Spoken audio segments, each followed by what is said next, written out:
تعبت واتحرقت ومش قادر اكمل وخلاص جايب جاز ومش قادر ولا عارف اكمل في شغلي وفي علاقتي بيكوا ولا عايز اشوفهم واتهرب منهم، هل انا تجنبي؟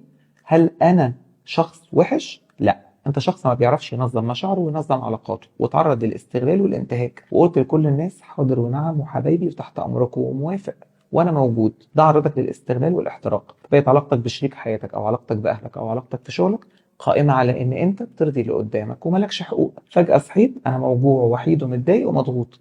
إيه ده؟ إحنا مش فاهمين كل الكلام ده.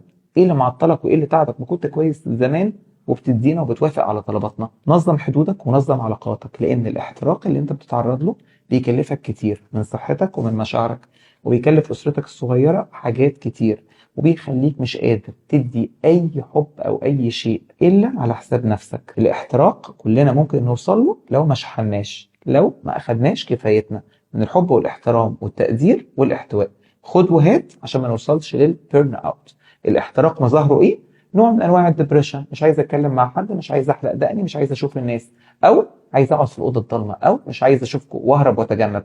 ادي نفسك الحق انك تتعب، تهنج، انك تسال نفسك انا فين، انا عايز ايه.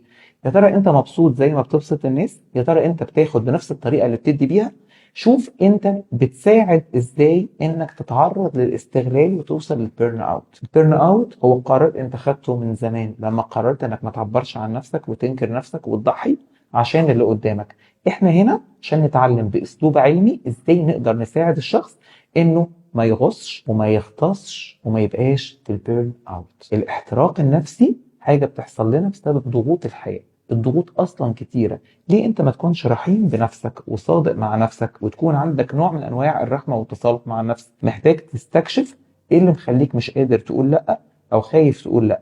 انت كمان غالي على نفسك، وانت كمان من حقك تستريح نفسيا جسديا وظيفيا. دافع عن حقوقك واحمي حدودك عشان تقدر تكون في علاقة صحية مع نفسك، وبالتالي تفضل في علاقة صحية مع الآخرين بدون احتراق.